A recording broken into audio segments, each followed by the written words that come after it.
Jill Purce, thank you so much for letting me come to your home, to the big room, and talk with you. You're welcome. It's amazing to have this opportunity, and I really enjoyed doing your healing voice session on the weekend with people from all over the world. It was an incredible experience. Good. And it's amazing really what you can do over Zoom. Oh, it's amazing. I found Zoom extraordinary. And as you say, I mean, people can come from all over the world without flying, which is great. And but I find it surprisingly intimate, actually. I mean, I really enjoy... I mean, I've been given workshops for so long that I'm equally happy online as I am face-to-face. And sometimes I find it's even more intimate and you can communicate more somehow. I find it extraordinary, yeah. And yeah, we have people from Canada and Mexico and all over the world really joining, but there was something in common, wasn't there? There was a sense of, this is a community. This is people who are of similar mind. Absolutely. I mean, I find you can create a real community online. Yeah, and I was thinking about intention. You know, it's so mysterious. We don't, this means we have communicating through space, through some form of resonance. I mean, we don't know what that means, but it's all based on intention. And I mean, consciousness. The main principle of consciousness seems to be what we apply our attention to. You know, for a butterfly and going to a flower, we have the intention of gathering sweetness and so on. But so it's very mysterious. I mean, nobody really knows. It's the big question in consciousness studies. You know, what is intention? What is attention? How can we focus that? And before we delve too deep into that, there's two things I'd love to do. One is just to bring attention to the room we're in, the big room, as you call it. This is at the bottom of your house in North London. What do you normally get up to in this room when I haven't commandeered all your side tables and used them as video and mic stands? Well, before COVID, I was doing regular weekend workshops here. And since COVID, I've been working online, except for I've started doing 2-week intensives. But they're so big that they're much too big for this room. And so I do them very close by in a much bigger space. And so since COVID, it's rather been taken over by my sons, Merlin and Cosmo, when they come up from Gloucestershire. They've both got... old Methodist chapels near Stroud, and they come up and they use it as a sort of hanging space. And before I was teaching here, which is at least 20 years ago, Cosmo used to play ping pong in here. Yes. So it's had a long history of different things, and but mainly it's been a very intense place where I've been teaching, and probably will again eventually, but who knows. Well, a joy and an honor to be able to sit with you and record a conversation today. So thank you. I had a musician staying here the last few days, and who was doing concerts, and he said that the pull to meditate in here was so strong that he had to finally come in here and meditate. Well, that's a lovely context to come into. So before we get too much into the listening with and thinking about sound, and there's so many things I pulled out from our session on the weekend that, we'll see where we get to, but they were extremely exciting and illuminating and exactly at the heart of a lot of the themes I'm interested in this explorative journey around listening with. But before we do that, I would love to show you the little game that I have developed to try and help people to take us into a moment of their past that just tells us something about who they are instead of the normal script. But you're such a hero of being in the moment that you may not want to play it itself, but I'll tell you what it is first. Okay. And what I did is just scribbled a bunch of different random numbers on some number cards. Okay. And I put a number of different shapes of color on other cards. And I've been asking people to just pick 3 cards, turn them over and sit with them for a minute and just see what comes to mind, and then share of that it might tell us something about the person. And there's a way of getting to know people in maybe a slightly different way to usual. So, okay, I'm on. Yeah, you're up for it? Yep. Go for it then. Well, pick 3 that you like. Why are they in 2 piles? Well, that's a very good question. But one is the number side and the other is the shape side. Okay. Do you think they should be in one pile? Put them in one pile if you like. I don't know what. Okay, I'll put them in one pile. This is all it is a way of trying to get people to start at a different place. Oh, okay. So you want me to pick 3? As you please, yeah. So it's a 2. Okay. Oh, they're all numbers. Gosh. It's a 33 and it's a sun. Ooh.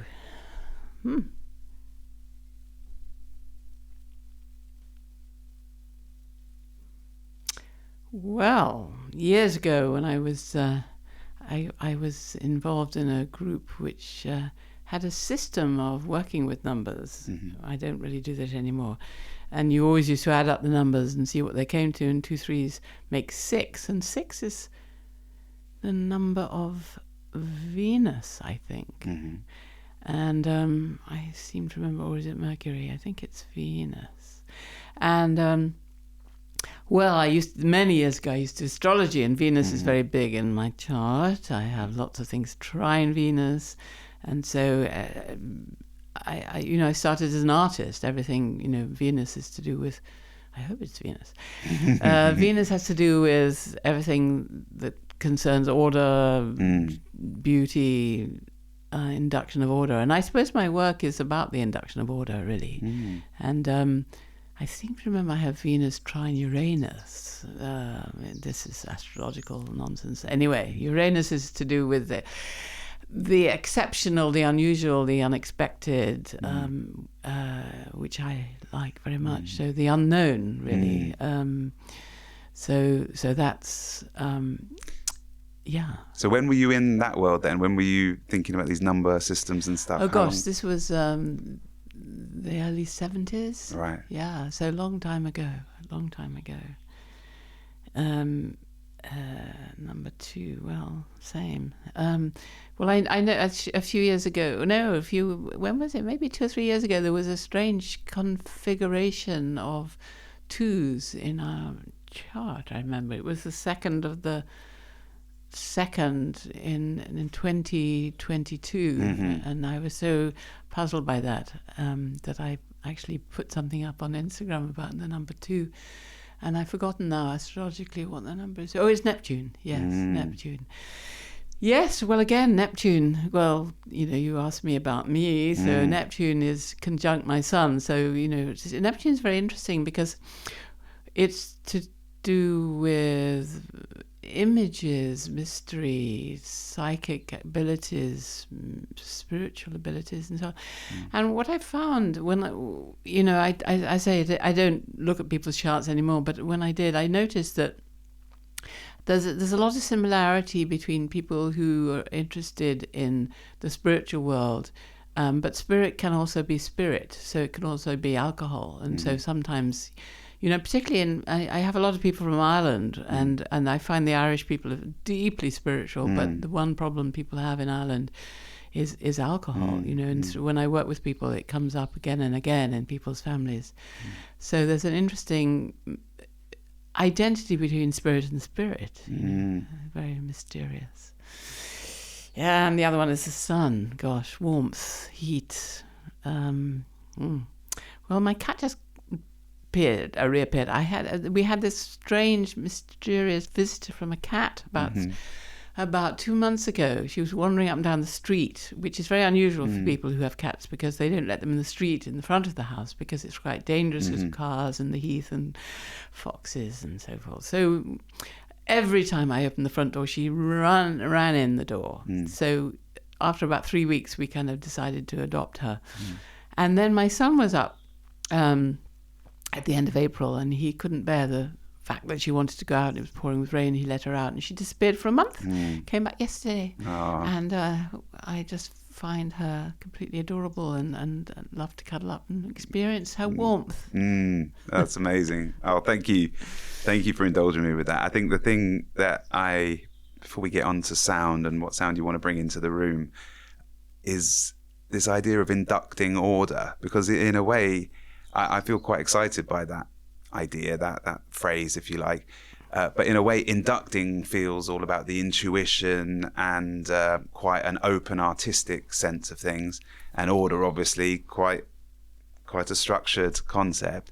And some might not think to put those two together. They might think of those as living in separate worlds. So how do you describe someone who's like yourself, whose role or skill or gift is to induct order?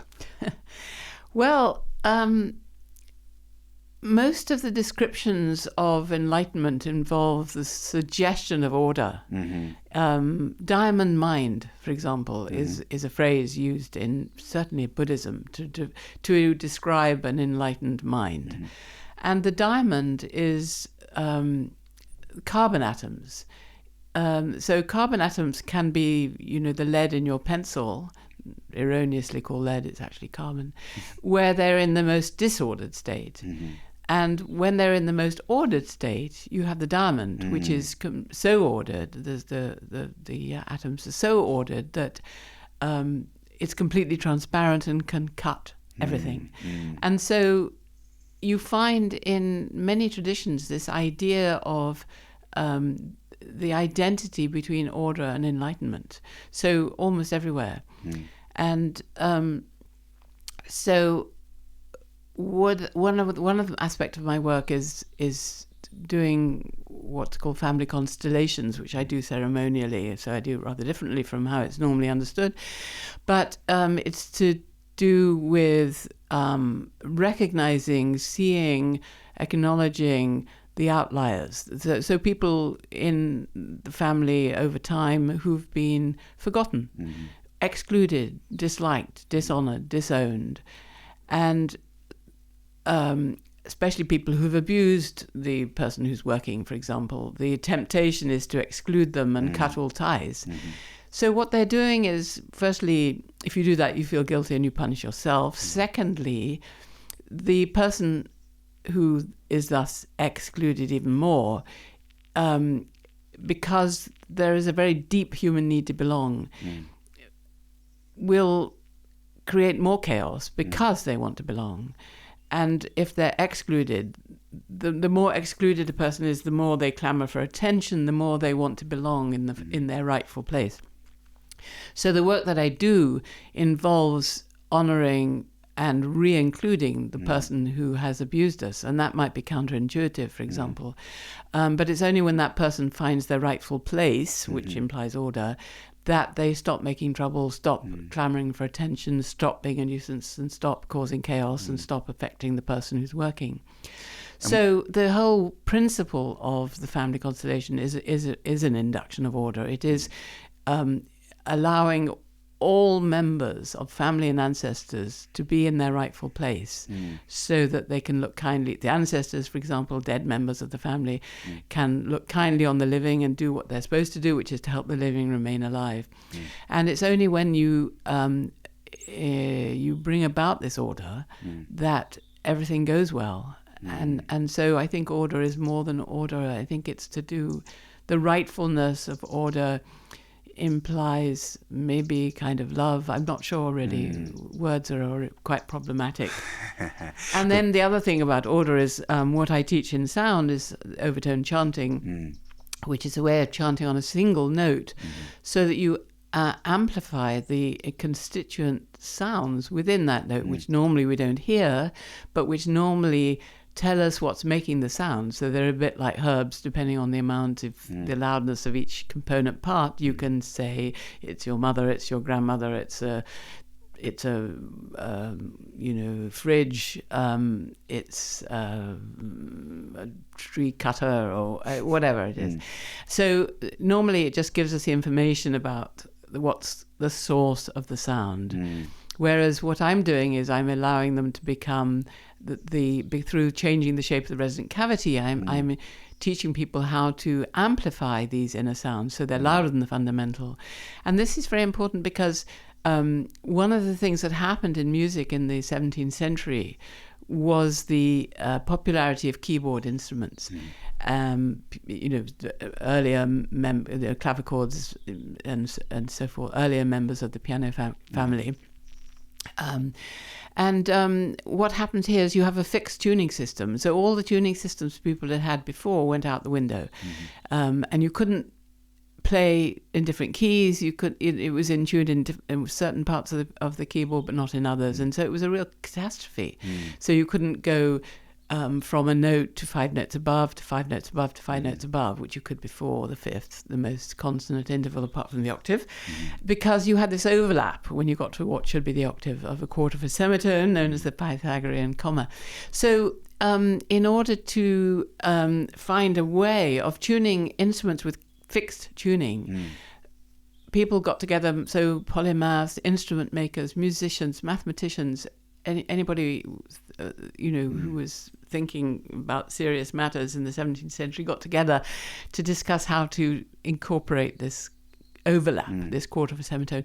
And so what was created then was the well-tempered scale. So simply what this meant was that this interval of a quarter of a semitone was put back inside the octave, and that meant that all the intervals in the octave were made. The disorder was included in the octave in a sense, in that all the intervals were made out of tune. So some were made larger, stretched, some were made smaller, even the octaves, but it was done in a way that it was thought nobody would notice, which is what happened. And Bach celebrated this with his preludes and fugues for the well-tempered clavier, which showed how you could now play in every key, which you couldn't. And his version was slightly different, but it's more or less the same. So all music since Bach has been essentially out of tune. And in other words, there's a kind of element of disorder. But it was required in order to, have instruments tuned with fixed tuning instruments. And, it's quite a problem. So what I wanted to do was to reintroduce real order, the correct tuning. And so this is what the overtone chanting does. It allows people to tune together in a way where they are really in tune, the intervals again, because the harmonics, the ones that you make audible, which are the component parts of the sound that you normally don't hear, can only be in tune. Okay, so I'm excited to get into that because it's what I experienced on the weekend and began my first baby steps with it. But I have to ask one more question, sort of linking the unknown reference to the idea of including difficult relationships within family systems. And I should reference that we first met in Cambridge a couple of months ago at this soil conference where you did a version of that constellation session, but thinking about all of land use. So there was 20 different family members, if you like, all walking around. I was a seed grower, but then there was also finance, banks, disease. There was all kinds of farmers, pigs. There was all sorts of things in there, and we were all wandering around trying to sort of find dynamically our relationships. And it went on for a long time because it was so dynamic. It carried on evolving and changing and evoking different questions without any words being said at all. And it was absolutely fascinating. So in a way, is a family the most intimate form, let's say, or maybe not, of an example of just a system at large? I think so, because it's the one that the human being is born into, and it's the one they go out from, and it's the one that they recreate when they create their own family. So I think it's a safe place, it's a safe haven for us all, and it's very important. But doing the Constellations at the Regenerative Agriculture Conference was completely fascinating because firstly, all the issues are so conflicting. I knew that, well, first of all, it was very different from family constellations in a way, because I thought of all the different competing issues that regenerative agricultural, people interested in regenerative agriculture were having to deal with, and decided to choose them as issues, which we wore as tabard. So then I got somebody who'd worked with me a lot for many years, knew my work, to be the issue holder, the person working. And I made him, I think, what was it? Not safe. Wise farming. Wise farming.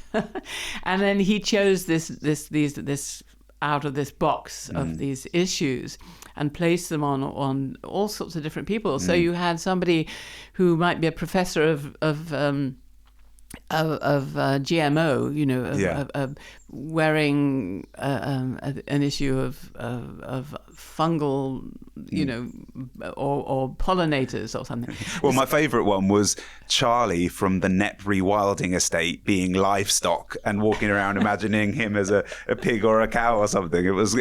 There's a deep, difficult themes, and also gentle amusement at stake. Absolutely. And so I knew that in this case, whereas with the family work, there's usually some extraordinary resolution which deals with some inherited issue in utterly magical ways. Whereas dealing with regenerative agriculture, because the issues are so huge and so competing, that I knew there would be no resolution, but I wanted to see how it would be, how all these issues would firstly be embodied. I mean, these kind of conferences, normally people sit there kind of zombie-like and listen to other people talking. You can only talk about what you know, and it gets very dull. Whereas I wanted to, and so did the organisers, wanted to open the conference with something that would blast it open, which it did, and made people embody these different issues and issues that might be very conflicting with their own ideas of what it ought to be. And I mean, one person who I better not name said it was the most riveting. He wasn't actually chosen to represent, but he was part of the group around everybody else. And he said it was the most riveting 90 minutes he'd ever experienced in his entire life. Wow. My sense of it was that the more detailed experts you work with, so the more they use a microscope, for example, as an instrument and have a detailed field of knowledge, the deeper they go, the broader you have to take it to sort of balance it out. And you're right, there was nothing in words that would have taken it to the breadth it needed to get to make everybody feel included and on the same boat, if you like, and embracing the challenge together as a starting point, as opposed to their solution or their piece of the puzzle or whatever. So I thought it was absolutely incredible. And there was something you mentioned there about glass and sound to break glass, which hopefully we'll touch on later. But I have to ask this before we move on to bringing some sound other than talking into the room, which is about the unknown piece, because I've spent a lot of time thinking about the unknown and grappling with the unknown. And in my experience of both faith-based stuff and science, I've realized that the common denominator between people who are predominantly, profess to be in either camp is really how their relationship with the unknown operates, because there's a sort of sense of open-mindedness or a belief that maybe there's more that we don't get than we naturally do that tends to make me find I'm more collaborative and get on with people more easily if they have, let's say, what I would describe as an aware and positive relationship with the unknown than a sense that we kind of pretty much know most of what's going on. And I wonder how you think about the unknown in your work. I embraced it, I guess, as well, to say in the darkness when I was in the woods, there was a lot of having to grapple with that sort of sensory deprivation, basically. It was the hardest thing, not the cold, really, but the darkness and the lack of seeing, basically, which is partly what led me to the listening theme. But it was linking for me to the sense of the inclusivity. And the question really is, what do you see in the family constellation work that is the biggest barrier to people being able to go from pushing away to embracing? And might be too reductive to ask such a question, but no, I think it's absolutely central. And I think as human beings, we're on a kind of seesaw between novelty and habit. And habit is everything we've known before, which in its extreme case becomes stultification, ossification, and death, basically. And novelty in its extreme form, which is terrifying. And so we kind of have to navigate this balance between habit and novelty. I mean, I think this is absolutely central to how humans exist. And what the work really is about embracing novelty without fear, because fear is based on the idea of what might possibly happen, not what is actually happening. And if you're in the present, there is no fear, because you're not thinking about what might happen. And so the family work is, it's completely central to this. When I'm guiding it, which I have to do, and because when I'm guiding it, I can only be in the present.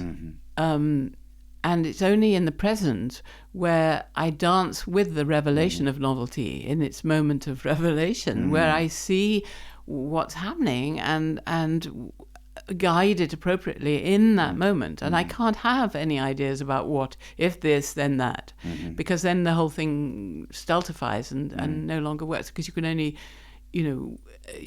talk about what you know already. And the whole point of this work is that you drill down deep into the unconscious, where all the issues that we have lie. We're not aware of them, because if you can talk about it, you can't change it, or you can only talk about what you know, and you can't change it or anything.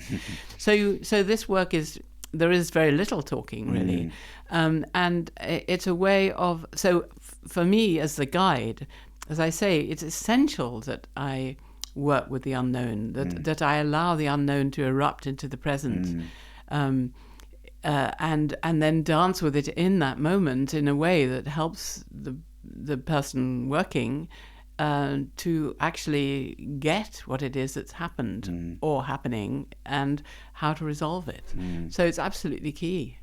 Your partner in the dance, really, of trying to open stuff up for people. Yeah, absolutely. And you can only do that, in the state of unknowing. Because if you know, you only know what you know already, and it doesn't help anything. That's amazing. And and also, I mean, I think this question of the unknown is very interesting, because in a sense there's a part of us that knows everything, and so I think what being in the present is touching into that complete knowing. You mean in a kind of a meta-connected way, in some kind of us being a part of the whole knows everything. The whole knows everything, and it's all about remembering, gathering together the dismembered parts. The both words for memory are interesting, and one is remembering, so gathering the dismembered bits, and the other is recollection, which is to recollect that which is dispersed. And so in a sense the idea, and you get this in many traditions, that knowledge is a kind of remembering of what is known. Yeah, a remembering, a reconnecting as well. Exactly, yeah, a recollection. In this sort of leaning towards the open, the reconnecting, the recollecting, the remembering, what do you see as the role of boundaries, protection, justice, accountability? Because I think sometimes the heart may desire to reconnect, let's say, but there's an awareness that unless some recognition or accountability or something like that is taken from what appeared to be the offending party, that you might just find yourself in the same dysfunction or abuse again. I mean, if you can awake the desire for the reconnection to occur or the re-inclusivity to recur, how do you guide people, or if at all, around the notion of protection? And I think this links to land use as well, but well, this issue of boundaries is very interesting, because what I experience is these two modalities. One is the sense of unity and unifyingness, if you like, an awareness of the oneness of it all. And the other is our everyday experience of separation. The one becomes two become three, the three become the 10,000 things. So we live in a world of separation, and that's how it is. I mean, language is discursive. It's based on the past, the present, and the future. Everything, it has boundaries. And sound is interesting in that respect, because sound, every form has its own sound, which means that it has a boundary with what it isn't. And but the same thing about sound is that it can dissolve those boundaries. That's what's so interesting. The very same sound which gives you the boundaries, which creates form, is the sound which dissolves the boundaries. So and this is where you talked about the glass, breaking up the Exactly. glass. Let's do it now then, because we're there. Well, aren't I we? just wanted to, So, but first, let's go back to that. But Yeah. this sense of these two modalities. One, which I also touched on in the workshop, which is the idea of unity. We somehow know that the world is a unified place, but we live in a world of separation. And the Tibetans have this wonderful notion, which I dealt with in the workshop, of, so I see you as separate from me. And that gives rise to two options. One is, I like you and I want more of you, so it leads me to attachment, or I don't like you and I'm lumbered with you, and that leads to aversion, dislike, pushing you away. So one, I pull you towards me, one, I push you away. And both of these modalities are based on the separation, which is our experience of everyday life, which means this gives rise to all our problems, which are based on attachment and aversion, our reaction to what is, to what happens. But this is all based, they would say, on ignorance, which is ignoring what is, which we know. The ignoring implies that we really know better, which is that there is no separation. There's this unitive knowledge, this unitive understanding, but we nevertheless have to exist in this world of separation. And this is the problem. This is the issue, that all spiritual practices are ways of overcoming the separation to experience the unity. And yet, at the same time, living in a world of separation, and this is the difficulty. And so, going back to your question about the sound. Well, may I just say one last thing on that, and then we will definitely lock into sound. My friend Andy is a big fan of Dickens, and he says that the central themes in Dickens are ignorance and selfish want. And you mentioned the Tibetans, and does the theme of selfish want come up as a significant challenge to our growth and our yes, I mean it's one of the three. It's attachment and desire. It's so the other, which it comes about through duality, the dual vision which we live in, gives rise to wanting the other, or disliking, not wanting the other. So it's just one half. I see. Yeah. And of the duality, which is one, greed and desire and wanting, and the other is not liking, reacting to. The Tibetans have this one in the mandala ceremonies, which I used to do, these intense weeks of embodying the mandala. There are different positions of afflictive emotions, and one of them, in the East, where you start, is anger. And the reverse, because you transform, they're not fixed as in most Western psychology, where you're lumbered with these different problems and issues. In Tibetan Buddhism, they're caused by wrong view, which you can correct. And so the reverse of anger is mirror-like wisdom, seeing things as they are. So if you really see things as they are, you don't have any reactive passion. And one of the reactive passions is as a result of not wanting what you see, and that's anger. So you're pushing it away. And so your friend in Dickens, I think it's more than that. It's not just wanting and desire, which is attachment, but it's also not wanting what you are lumbered with, and working with the polarity and understanding that it's based on not seeing, which is that there is no separation at all anyway. No, that's a fantastic connection to make. Thank you. That helps me. Let's get on to breaking glass then, because that's where we start. That's where my ears went ding. And you're saying the relationship between form and sound, no? Yeah. And embodied in an idea that we've probably heard of, where an opera singer can sing a high note and smash glass. But let's talk about that before we actually get on to sound ourselves. Well, one of the things about sound is that every form has its own sound.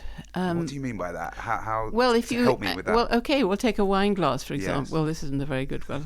But if you take a wine glass and you flick the end, it sings a note. Oh yeah, of course. And that's the note of the wine glass. I see.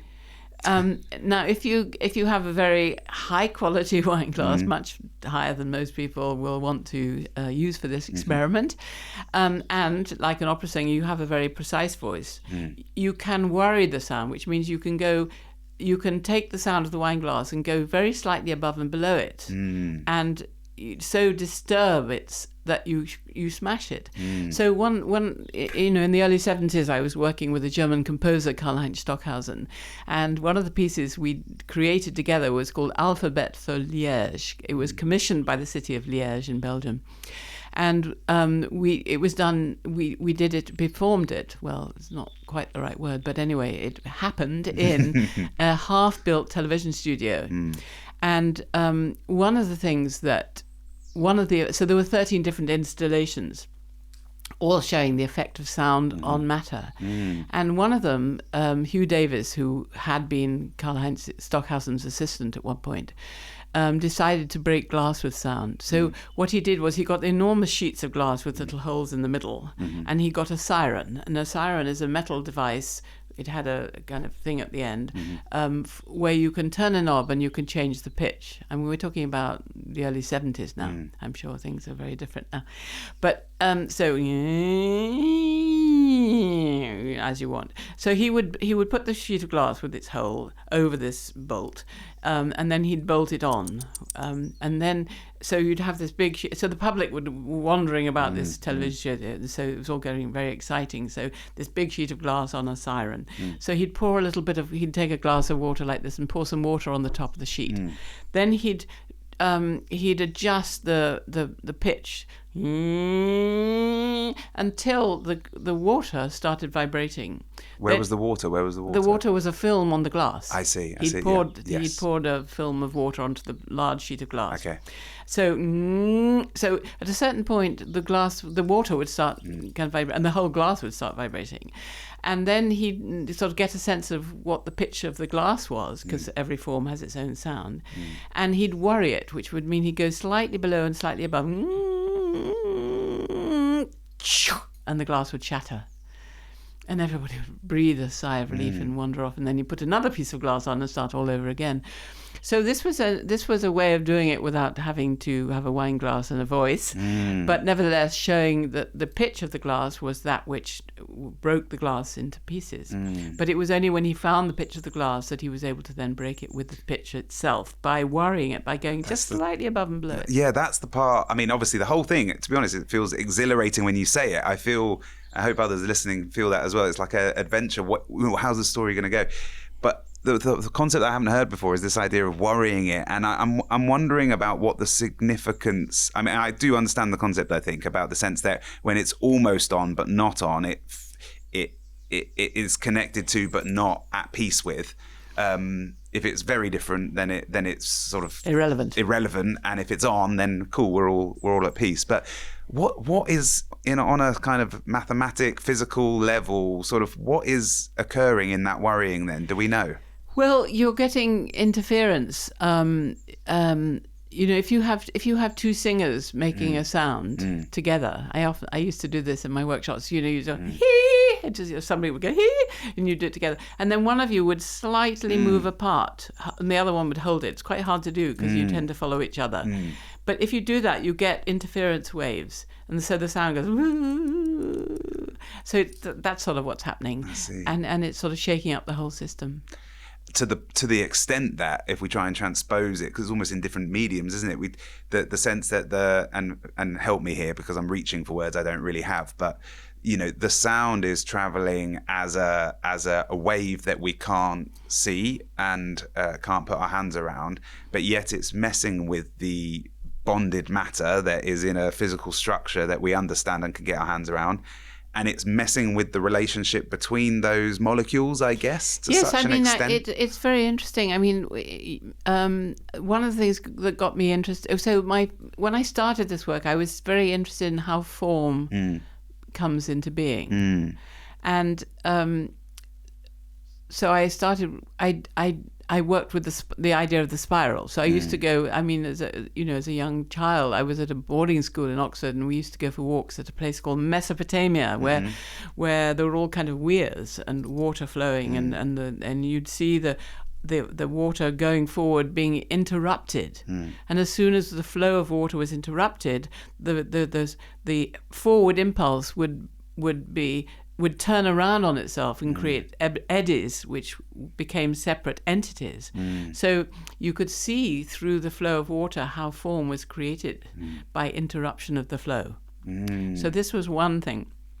Then I began to see the work of a man called Hans Jenny, who was a Steinerian doctor, influenced by Rudolf Steiner, who was doing the work of Chladni, who, and this work goes back, I think Leonardo did it with dust. I mean, it has a long history where particles, seamless, formless particles, are put on some kind of vibrating dish or plate or whatever, and then vibrated. And what you see is the gradual induction of form. So these particles. In Germany, we used to do it with the waste disposal unit. If you put water in the bottle of the sink and turn on the waste disposal unit, the whole pattern used to come into the water. This is one of the things that I started doing, seeing how the introduction of sound brings order into a seamless, formless substance, whether it's, waters or liquids of different viscosities or iron filings or anything. So I began to become aware of the creativity, the introduction of form into formlessness by sound. And it's interesting. I had in my workshops in the 90s, I had he was a sound engineer, and he was so fascinated by my talking about this, because it really was one of the things that started me on working with sound, seeing how sound brings form into formlessness. And he went away and he created what he called a cymoscope. So the Hans Jenny called his work cymatics, and he produced 2 beautiful books showing, how all these different forms come into being through vibration. And interestingly, my husband, Rupert Sheldrake, who's a biologist, and my son, Merlin Sheldrake, who's a scientist, also a natural scientist, they did a lot of work. So they kind of 50 years later, they bought from John, who made these machines, one of his cymoscopes, and started to try and systematize the vibrating liquids and the patterns that come through the induction of different pitches, and wrote a paper for a water journal on this subject. So I think this, the idea of vibration and resonance is becoming more and more central in all areas of science, and so this visualization of the induction of form into formlessness through vibration is becoming absolutely central. And this was one of the things that started me off in this work. That's fantastic. Okay, so bring some sound into the room for us, Jill, one way or another. Okay, so since I think instruments are kind of displacement activity. I was brought up, my mother was a concert pianist, so I was brought up in a house with 3 concert grand pianos, almost more pianos than people. And in fact, my godfather, she'd been taught by Cortot. She was a brilliant pianist, and my godfather had a piano house in the local town. And when I was really little, she used to sort of put me in her car and take me along and leave me wandering about these disembodied actions of pianos all over the place while she holed up with my godfather in the office. And I think probably hearing the out-of-tune tuning of all these must be one of the things that got me working with. Anyway, as a result of this, I revolted, you could say, and worked with the voice, because I think that the voice is our own instrument. It's absolutely key. And sometimes I find myself working within professional instrumentalists who are embarrassed because they feel they can't sing, and so I think as human beings, we are our own instrument. We're a tube with holes in us. We're a wind instrument. And so for me, that's the most important. People say, "Oh, don't you work with this or that or gongs or blah, blah, blah." So I say, not really. No, I think the voice is the key, because it transforms everything inside as well as dissolves the spaces between us and the outside, and makes no distinction between the two. Okay, so I guess the voice then. So I'll perhaps try and demonstrate the overtone chanting, which is a way of making a sound and amplifying the inner sounds, the component sounds, which are the harmonics, called harmonics because they are in a harmonic relationship with the fundamental note that you're making, or overtones because they are higher than the note that you're making. Okay. But this room isn't very resonant, so it may not sound very good.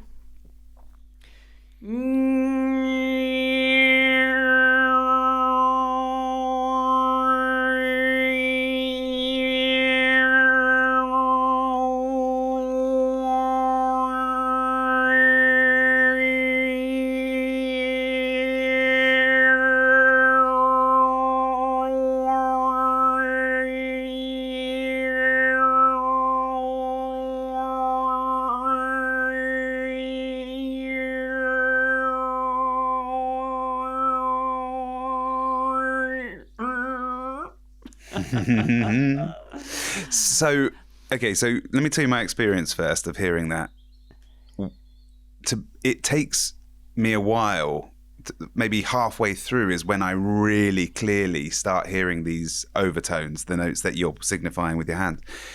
Is that because my ears are warming up to the idea and being guided a bit by your hands, or is that because your voice is warming up, or do you know it's either way? Probably both, but Yeah. I think we have a very elastic sense of sounds because we perceive the source of sound by the quality of the sound, and that quality is determined by the component overtones or harmonics and their loudness, and so we have a lot of elasticity around hearing them. I mean, I remember once many years ago, I knew these opera buffs, and they were completely unable to hear the harmonics. So I think our ability to hear harmonics develops through working with them. So I think it was a combination of both, probably. Yeah. And I had my first introduction to this in your class, and and maybe I'm jumping the gun, but can I say a little of what I... Yeah. You pointed out that there's sort of consonants and vowel sounds, and consonants being those sounds that have sort of interruptions in them. You block the sound in order to create the difference. But vowel being a much more of an open sound, the fundamental ones in the English language, A, E, I, O, U, or the sounds that go with those letters. But then you pointed us to these sounds similar to that, but not quite the same. And I could try it, and you could tell me where I'm, need the next stage of development, if you will. Shall I? Yeah, go for it. So the way I have it after doing one session was sort of trying to make a bit of a dome, a sphere at the front of the mouth, which is what you talked about at the beginning, to try and make it a more resonant. I kind of had in my mind a pyramid or a chapel or something, trying to make a chapel inside my mouth in a way. Cave would be better. Yeah, cave, yeah. And so I had a sense of going from what I think is the lowest to the highest, which was... Oh, and you did also talk about the sort of allowing rather than the deep, making it really big breath hold. But so I'll try and be a bit more relaxed. But it was a ooh.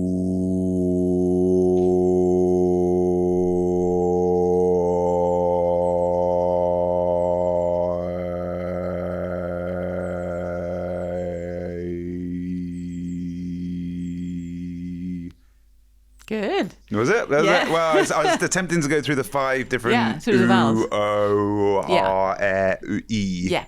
So the vowels, when I'm teaching this, I start with the vowels because that's the way that we make overtones every time we speak, because it's what gives rise to the vowel sounds. In other words, a vowel is an uninterrupted sound shaped by the shape of the cavity, which gives the component parts of the sound, which gives rise to the quality of the sound, which is the vowel sound. And so we use that all the time. And then we interrupt it, as you say, with the consonant sounds, which are noise. If you analyze them electronically, they're chaotic, they're disordered. Whereas the vowel sounds are completely ordered. So going back to this question of order and disorder. So disorder is the interruptive, the contact between the teeth, tongue, and so forth, anything which interrupts the flow. So the air is generated when we make sound vocally. The air is generated, comes up, vibrated through the vocal folds. They're not chords; they're folds, which we then shape through the shape of that cavity, which gives rise to the vowel sounds, which are then interrupted and given form by the noise components. And one thing you touched on, which I loved, was the idea, if I can say it correctly, that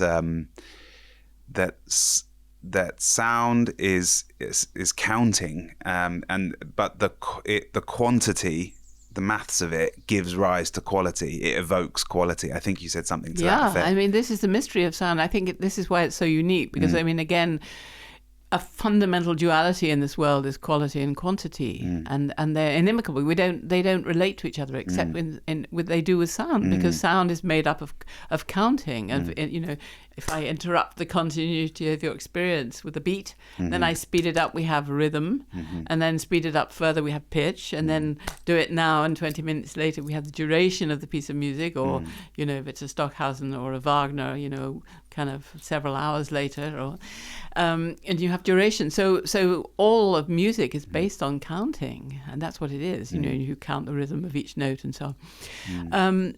But what comes about through that counting is pure quality, and I think sound is totally unique in that sense, that it brings these two together. So your first question, what was your question about the harmonics? What were we talking about there? I forgot. Oh, sorry, I've taken us off on a side bend, but I can tell you where I'd like to go if we can. Yeah, I can go wherever you like. Well, so, I mean, obviously this is about sound and the production of sound. In that sense, I am the sounder. I am the instrument, as you say, the what did you call it? Not protracted. I'm not a guitar, but I am the fleshy flute. I am the instrument. Fleshy flute, I like that. And I am producing that sound. But again, the thing that felt really central to me, and I'd really like to play around with it a bit, it was this idea that we are concurrently, as a person making sound, we are both the sounder and the listener. And you were drawing our attention to not really being the person that makes the sound or the instrument, the sounder, but to be the listener. And I took that you were to say, and in doing that, you release the side of it that is the judgment of the sound you're making, but more create this uninterrupted loop of essentially pure presence, where you're neither in the past nor the future. You are a complete loop. And maybe you could say some things and correct me if I've said it in a different way. Or just before we do that, I just wanted to say that the kind of overtones you were making just then, going back to leaping back, were with the vowel sounds. And what I eventually started teaching was another way of making sound, where you interrupt, where you change the shape in a different way, which is easier to hear. But now we'll go back to your question. So listening, I say and said that it's more important to listen to the sound that you're making than to make the sound that you're listening to. And so I talked a bit about mindfulness. So mindfulness, which is very, very popular at the moment, which is in a sense a kind of sanitized version of meditation. You know, it's the don't mention the word meditation kind of thing in America anyway. And so it's a way of harnessing the techniques that are used in different traditions in order to be present, which means to be in the now, which means to be not what we normally are, which is worried about what we forgot to do yesterday and therefore anxious about what we have to do tomorrow because we forgot to do it yesterday. So in other words, bound by the regrets and dreads, which means that we are exiled from the only reality there is, which is the present. So mindfulness is a way of attending to what's happening. So you're completely present with what's flowing around, what's happening and so forth, which is tricky. But with the sound work, which is so powerful, is you're doing the thing that you're listening to. So what I mean by saying it's more important to listen to the sound that you're making than make the sound that you're listening to is that you become, so you can only make sound in the present moment. Which means that, you know, you have to be, that is the present. But you can still make sound and listen to or think about things that you forgot to do and make a kind of shopping list of things you have to do and, you know, be worried about what might possibly happen. However, if you make the sound in the present, and the less interruptive it is, the better, and you listen to it while you're making it. And the listening here is, as you mentioned, is the integrative listening. It's not judging. It's not trying to change it because it could be better than it is, or thinking that it isn't good enough. Or it's using your ears as an process of integration. So you're making the sound, and at the same time, you're creating a circuit of attention because you're listening to the sound that you're making while you're making it, so that it's not possible. There's no part of monkey mind left to make trouble, to think about what you forgot to do, because it's completely absorbed in the listening. You know, we can involve all our senses. You know, thinking, feeling, intuition. You know, I mean, I think touching, sense. hearing, vision, all the different senses that we think of as 5 can be used for closing this loop. But with the sound, it's you're making the sound and you're listening to the sound that you're making while you're making it. So you are the maker of the sound that you're making, and you are the listener to the sound that you're making. So you're closing the separation by being the source of the sound and the listening to the sound that you, the source, are making. So there's no separation between you, the sound, and the listening. So you're closing all the gaps. You're dissolving the separation, and you're creating a circuit of attention.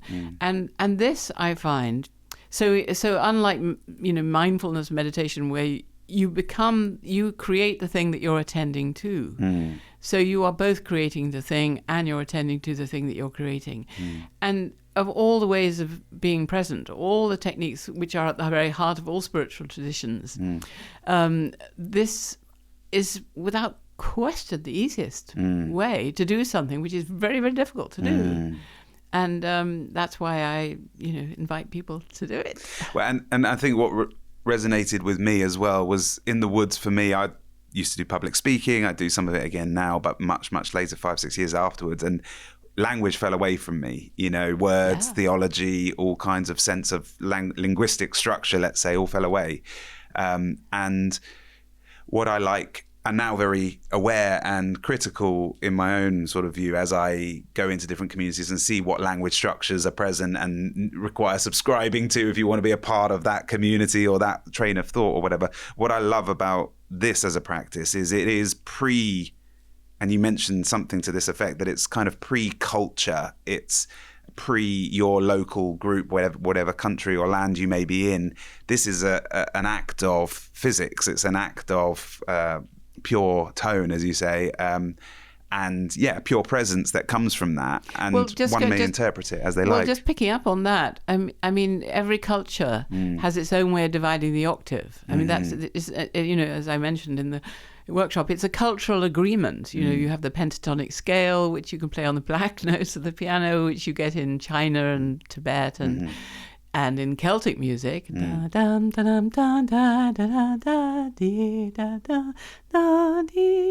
on the black notes.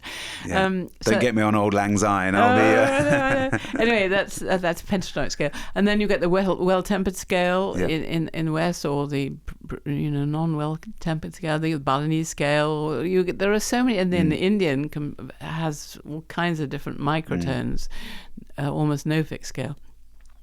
But how you divide the octave is a cultural affair. It's an agreement. It's what people come to over the years. And then you get to all the different modes, which is, anyway, it's a very complicated story. But the harmonics, the overtones are, as you mentioned, and you were clearly attending in the workshop, which is great, they are non-cultural. I mean, they are the basis of the geometry of sound. And so they exist in all different cultures as a way of allowing us to be in tune. So it isn't an agreement. It's definitely something that goes beyond that and is non-cultural, even though, indigenously speaking, the only people who do this kind of overtone chanting is in Central Asia. You get it in Tibet, in Tuva, and Mongolia, indigenously. But what I teach is none of those methods. I teach something using the principles of changing the shape of the resonant cavities in a way to make these sounds audible, but it's non-cultural. And let's talk a little about the effect of that then, because even in the first introductory sessions on this stuff, people were talking about feeling tingling feelings in the head and other parts of their body. They were, clearly coming from different traditions of psychology or from, Buddhism, or there was lots of different things represented in the room. And people had their ways of interpreting it, but it was clearly having an effect on people's bodies and their minds. And I wonder, I'm interested to know, as people go a bit deeper into that, extend the sessions, get a better comprehension of how to make this sound and be at one in that present moment. What kind of things have you heard people report, or have you experienced yourself as you've gone deeper into that? Well, yes. I mean, firstly, it's doing so many different things. I mean, firstly, it's giving people a kind of yogic technique for being present, which is perhaps the most important thing of all. Then they're using their voices. So, when I started this work in the end of the 60s, if you wanted to sing together with other people, you had to have an audition, read music, sing in tune, join a choir. It was a big deal. And now there are all sorts of community choirs where, people get together and it doesn't matter whether you sing in tune or whether you can read music, you sing all kinds of stuff. So that's changed hugely. Singing together with other people is an extraordinary, exhilarating activity, whatever kind of singing you're doing. Yeah. And I mentioned, if you're singing words, then you have this synchrony, this experience of being synchronous with other people, which is, again, ecstatic. I remember once going to a concert a friend of mine was singing, and he was part of this choir, and we sat in this big church, cold, horrible, and they were all the choir was singing away, and I was getting really restive and uncomfortable. And at the end of the concert, they came down from the stage, all these singers, and they were sort of ecstatic and joyful, and we were tired and cold, and so singing together is thrilling. It's a very ecstatic, and because going back to this breaking the glass, you're dissolving the boundaries between people, so you create community. And community is huge. Human beings need to belong to each other. And so the community aspect of creating sounds together is huge. Then there's the being present. Then there's community. Then you're using your voice, which is activating all the different parts of you. We're resonant, we live in a resonant world. And if we don't make sounds, we kind of die. And so we're activating all the resonant nature of ourselves and dissolving the separation between us and the not us. And so we're becoming resonant with it all. And creating flow and singing and having joy and at the same time, working with our own sonorous geometry, which is, as I said, which is non-cultural, which is the nature of the world that we inhabit. So this activity is huge, and the effect is huge. So people feel suddenly very blissful. They've suffered. I just got an email yesterday from somebody who said she'd been suffering from terrible depression, and after the workshop she was joyful and inspired and ecstatic, and she went and bought all these different foods, and she was so happy, and so people become enlivened. They have all the tools for becoming present.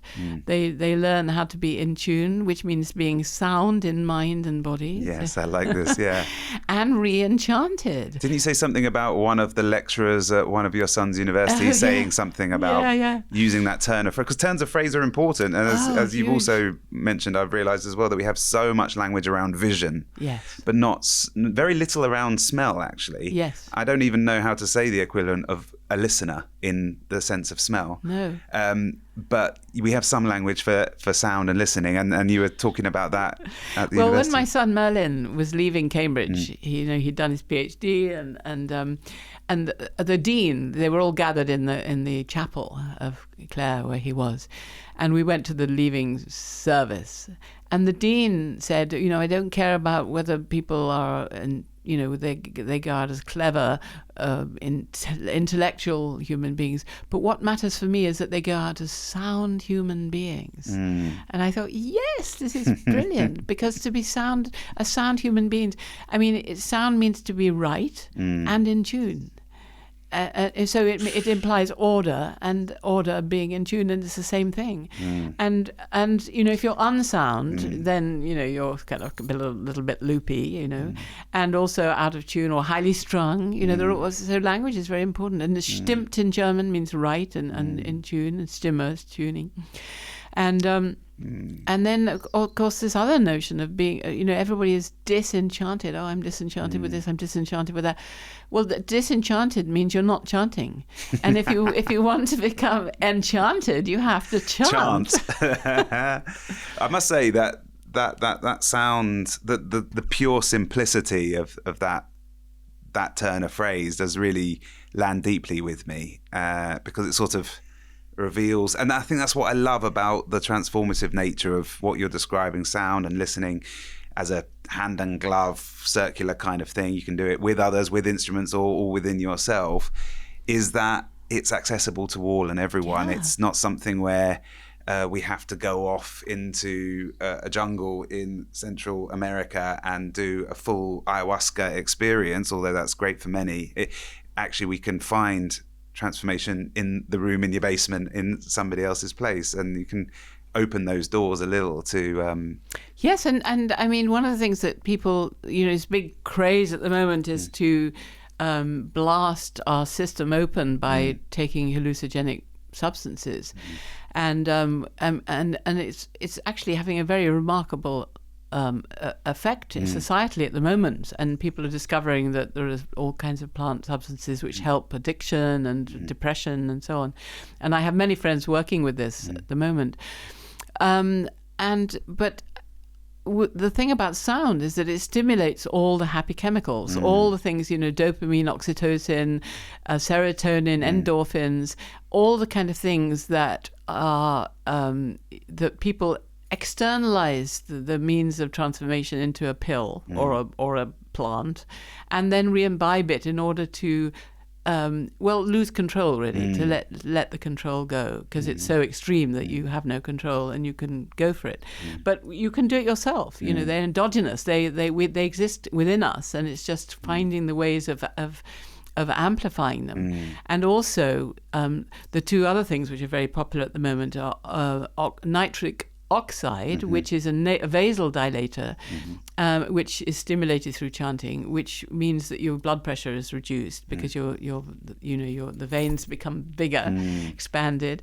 And the other thing is the vagus nerve. This is all the rage at the moment. The vagus nerve is extraordinary because it's called the wanderer. It's a nerve which goes all the way through the body, and you can have operations to put in your body stimulators of the vagus nerve to overcome depression.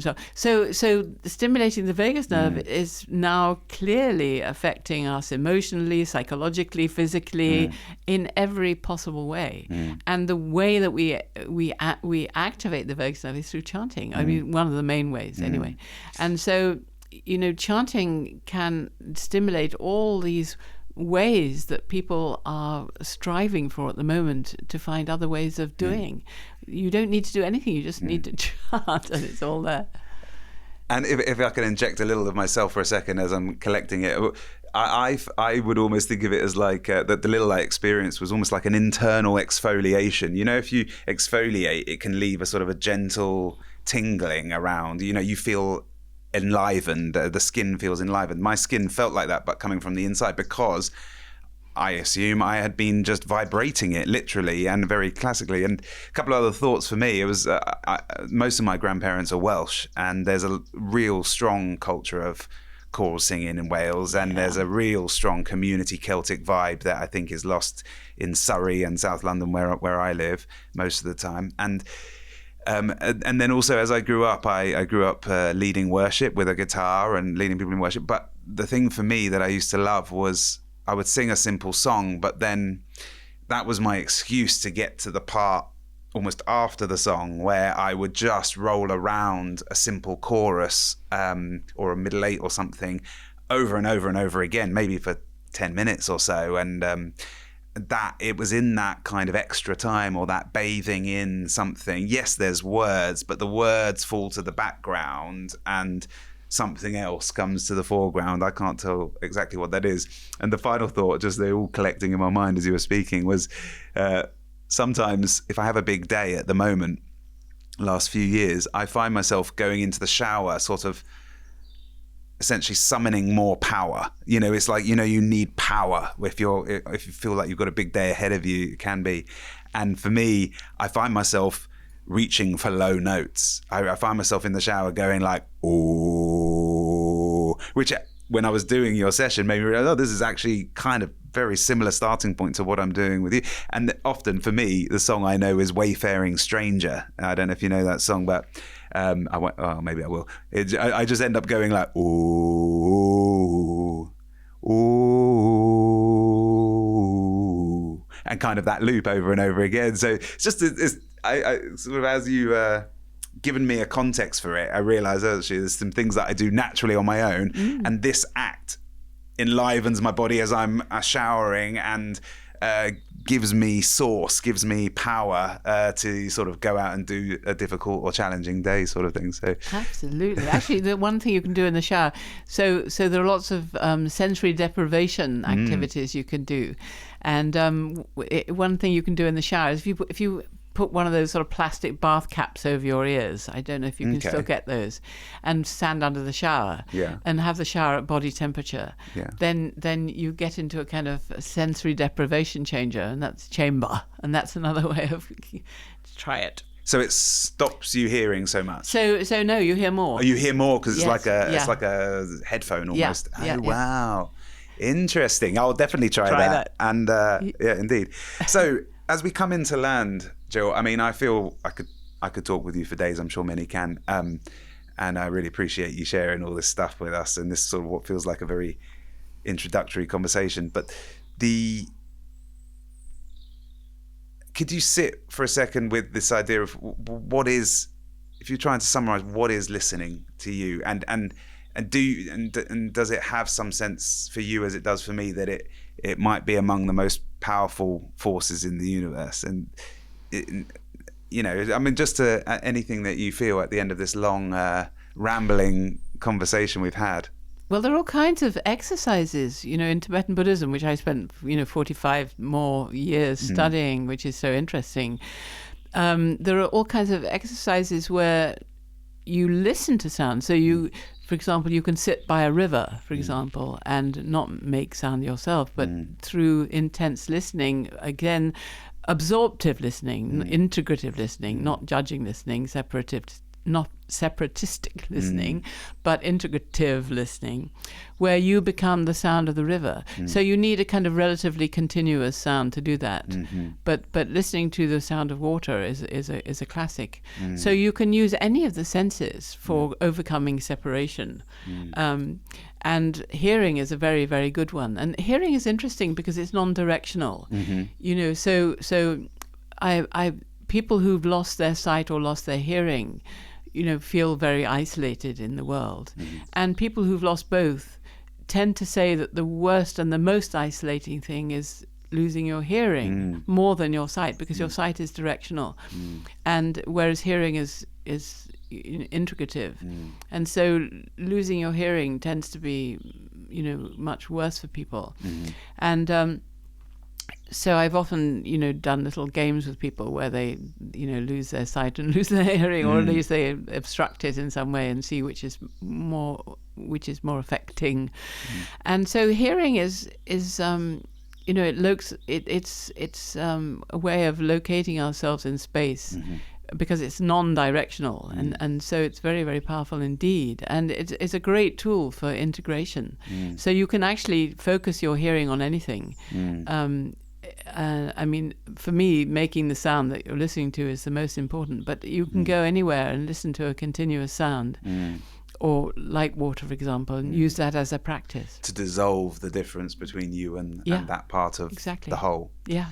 And the one last thing I have to come to was this idea of breathing with your ears. So we're talking about using listening to go elsewhere, let's say. Yes. But in this turn of phrase, you're giving a different bodily function, inviting a different bodily function into the instrument of the ear that normally associated with hearing. Well, I think what I was trying to do there was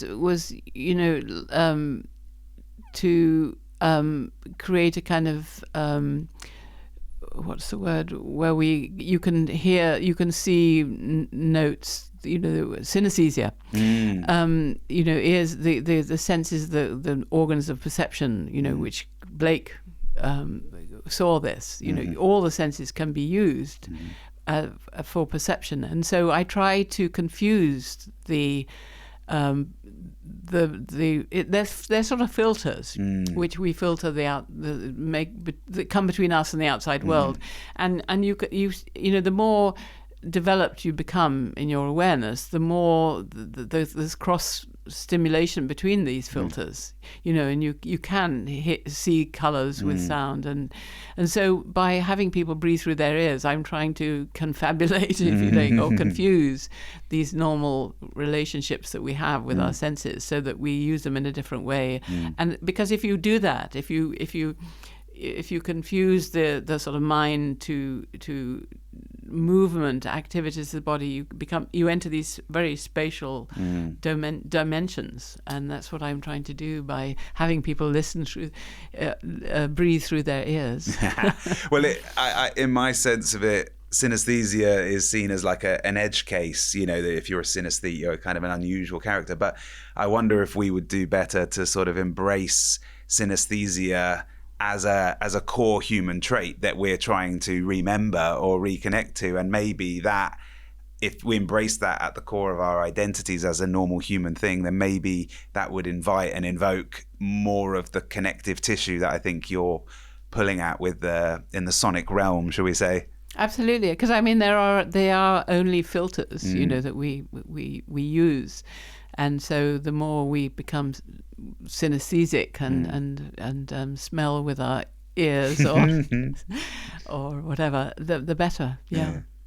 And as we come into land, is there anything else that you would like to say at all? And also, it'd be obviously really helpful if you could tell people where they might go, and I'll put some links in below, but where they might go to connect more with your work, with yourself, with content you've already got online, whatever you think's best. Yeah, well, I mean, I invite people to visit my website, healingvoice.com, because on healingvoice.com I've got a video channel, and I've got so many videos of talks and video of interviews, and where I talk, ramble far and wide, and all kinds of interesting subjects. And then I'm giving regular workshops. So I'm doing, every month I do an online workshop. I'm alternating family constellations, working with interruptions and traumas that we inherit through our family and ancestors that we don't even know about, which affect our lives in unusual and difficult ways, and voice workshops. So I'm alternating them every month online, so you can do it wherever you are in the world, which I love the idea of course. We had a no-fly year last year. And then the other thing is, twice a year I'm doing a week intensive, non-residential, near me, between Belsize Park and Hampstead in London, England, where I work with every single person in turn. People come from all over the world, and it's absolutely magical. And then Rupert Sheldrake, my husband, talks a little bit about epigenetics, which of course is the hot subject in science, is the inheritance of acquired characteristics, which has become fashionable again. People like Darwin and everybody always knew that was the case, and then it became, with the popularity of DNA. I did a research fellowship with a man, one of the three who got the Nobel Prize for discovering the structure of DNA. So, I was immersed in that world. And there was a period in the 50s and 60s and onwards when people thought everything was in the DNA, and now, of course, people know it isn't. And so Rupert Sheldrake will be giving a talk about, epigenetics in relation to his theory of morphic resonance. And then we do it in November, which is the one coming up, November the 2nd to the 8th. We do a Requiem Mass in our church where Rupert plays the organ and the vicar chants the names of our ancestors while we light candles for them. And whatever your spiritual leaning or tradition is, it's a magical and a really powerful thing to do. So I encourage people to come. And I do one over Beltane, which is May Day, which is the end of April, beginning of May. So I'm now doing these week-longs twice a year, and online workshops. So I invite everyone. And I also have recordings online. You can go to Bandcamp, Jill Purce, and download my recordings. I also have CDs, which you can get in touch with me to order if you still like that kind of thing. Otherwise, they're downloadable.